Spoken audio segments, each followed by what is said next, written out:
Oke, langkah selanjutnya kita akan mencoba untuk mengunggah konten-konten video pembelajaran ke dalam pusat sumber belajar offline ini ya. Sebelumnya kita nanti harus masuk ke sebagai admin ya, sebagai administrator. Di sini kita akan ada menu login. Kita login dulu, kemudian kita ketikkan administrator. Artinya kita masuk nantinya sebagai administrator. Kemudian passwordnya 123456, kemudian klik login. Kalau sudah, maka di sini akan muncul satu tambahan menu ya, yaitu menu pengaturan. Nah, kita klik menu pengaturan. Di sini akan ada dua pilihan, yaitu impor konten dan yang kedua adalah kelola konten. Kalau kita klik impor konten, nah, di sini belum muncul apapun ya, belum muncul apapun, data tidak ditemukan, audio juga tidak, PDF juga tidak ya, tidak ada konten yang tersedia karena ini adalah portal baru ya, PSB sekolah yang baru diinstal, baru di setting, sehingga kita memerlukan konten untuk bisa kita impor. Di sini caranya adalah dengan mengcopy ya, mengcopy konten ya. Misalkan kita atau saya akan mengcopy ini, misalkan file video pembelajaran saya, kita kopikan ini ke dalam folder SAM, htdoc, kemudian PSB, kemudian diimpor ya. Kemudian karena bentuknya video, maka kita klik video. Nah, di sini kita buat folder sesuai nama video. Kita bikin folder sesuai nama videonya, misalkan mengoperasikan PLC misalkan. Nah, ini kebetulan judul video saya, mengoperasikan PLC. Kemudian kita masuk di dalam folder ini, kita klik, kemudian kita pastekan.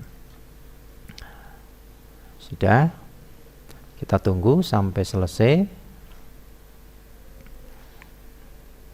Jadi di sini yang perlu diketahui bahwa video-video atau konten-konten yang akan kita masukkan ya, akan kita masukkan ke dalam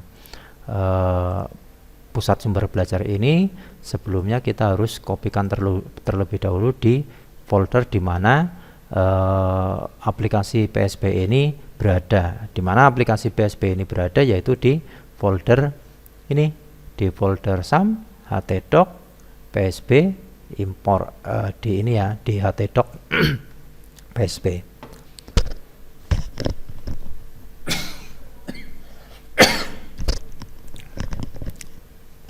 Itu sedangkan filenya nanti kita sedangkan filenya nanti kita akan taruh di folder video. Kemudian kita bikin folder lagi, yaitu sesuai dengan nama file yang akan kita kopikan. Kemudian kita lihat kalau sudah selesai, sebentar lagi selesai.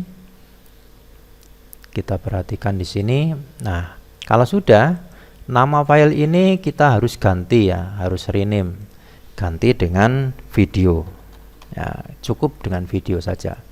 Nah, ini sudah dengan video. Ini ada di folder mengoperasikan PLC, kemudian di bawah video, di bawah import, di bawah PSB, di bawah htdoc, kemudian di bawah SAM. Itu kita cek ya, kita cek di aplikasi PSB nya apakah sudah tersedia ataukah belum. Kita refresh, kemudian kita lihat videonya. Nah, ini sudah muncul mengoperasikan PLC sesuai dengan nama folder yang saya bikin tadi, tetapi nama filenya tetap nama video, tetapi berada di dalam folder mengoperasikan PLC. Nah, kemudian untuk diimpor, kita centang ini, pilih centang, kemudian kita import. Data tidak ditemukan. Oke, ternyata masalah muncul, gagal ya. Di sini gagal, file video tidak ditemukan. Masalahnya apa kira-kira? Kita lihat di foldernya. Di sini setelah kita telusuri, ternyata di folder mengoperasikan PLC itu video yang kita kopikan di sini ukurannya itu adalah di sini ukurannya 4 GB ya, 4 GB, sehingga ini terlalu besar. Kemudian untuk solusinya kita harus perkecil video-video itu. Oke, kita cari saja video yang kecil. Kita cari video yang kecil. Misalkan di sini kita cari video yang kecil. Video-video yang kecil saja yang kita cari. Ini contohnya, kita lihat berapa ini ukurannya, 169 mega. Coba kita ini saja, kita kopikan di C, SAM, kemudian htdocs, kemudian PSB, import video ini, kemudian di sini kita pastekan. Oke, kemudian ini yang lama kita hapus, kita del, kemudian ini kita rename menjadi video. Oke, kita masuk lagi di portal PSB sekolahnya, kita refresh, kita klik video, kita centang, kita impor. Oke, berhasil ya, karena ukuran filenya kecil sehingga yang tadi ukurannya 4,5 GB sekarang sudah berhasil. Nah, kemudian selanjutnya adalah kita lakukan kelola ya, pengelolaan. Kita masuk di pengaturan, kemudian ini kelola konten. Kita kelola konten dulu sebelum ini kita lihat nanti di beranda depannya. Kita kelola konten.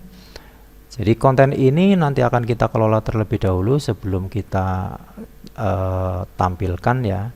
Sebelum kita eksekusi, kita kelola dulu, diklik 3, ini edit ya, edit judulnya, kemudian kita pilih jenjang. Ini jenjangnya kita pilih, sebetulnya ini adalah SMK ya. Sebelumnya kita SMK, kita pilih SMA dulu. Kemudian kelasnya adalah kelas 11. Kemudian ini pengaturannya sudah tidak ada dan lain sebagainya. Sebetulnya kalau kita mau memilih gambar utama ya silahkan kita pilih gambarnya, kalau tidak ada ya kita biarkan saja, kalau tidak kemudian kita simpan. Berhasil, oke. Kemudian berikutnya adalah aktifkan. Kemudian konten berhasil diaktifkan. Nah, sudah diaktifkan, kita lihat selengkapnya. Ini dia video yang sudah kita tampilkan ya, kita upload di portal sumber belajar. Ini sudah kita bisa saksikan. Kemudian kalau kita masuk di beranda, kemudian kita cari di sini mengoperasikan PLC, maka sudah akan muncul ini satu konten ditemukan. Kemudian kita klik selengkapnya. Ini sudah akan bisa kita putar video tersebut sebagai bahan untuk pembelajaran kepada peserta didik atau kepada para siswa nantinya dalam memanfaatkan PSB sekolah secara offline. Itu kira-kira gambaran singkat terkait dengan kelola konten. Dalam hal ini adalah pengelolaan konten video pembelajaran ya. Kemudian nanti untuk beberapa hal yang perlu kita tambahkan, diantaranya adalah jenjang yang tadi belum tersedia untuk jenjang SMK, kita tambahkan pada database-nya di sini ya, di jenjang sini. Nanti kita akan tambahkan, ini baru ada PAUD, sekolah dasar, sekolah menengah, dan sekolah menengah atas. Nah, ini kita tinggal tambahkan saja di sini ya, kita tinggal menambahkan untuk pilihan jenjangnya saja di sini, nanti pilihan jenjang untuk sekolah, jenjang sekolahnya. Nah, nanti termasuk diantaranya adalah tingkat ya, tingkat yang di sini sampai tingkat 12. Kalau misalkan ada tingkat 13 ya silakan nanti ditambahkan di sini. Nah, ditambahkan saja di sini. Kemudian yang berikutnya juga mata pelajaran, karena di sini tersedia baru beberapa mapel. Ini juga kita akan bisa menambahkannya di sini untuk penambahan tersebut. Ya, itu kira-kira terkait dengan PSB sekolah. Ya, PSB sekolah, pusat sumber belajar sekolah. Ini yang mungkin nanti akan membantu para siswa dan peserta didik kita di sekolah dalam mengakses sumber-sumber belajar, baik itu sumber belajar berupa video, kemudian berupa file PDF atau sumber-sumber belajar lain yang bisa ditampilkan di server pusat sumber belajar di sekolah. Terima kasih atas perhatiannya. Assalamualaikum warahmatullahi wabarakatuh.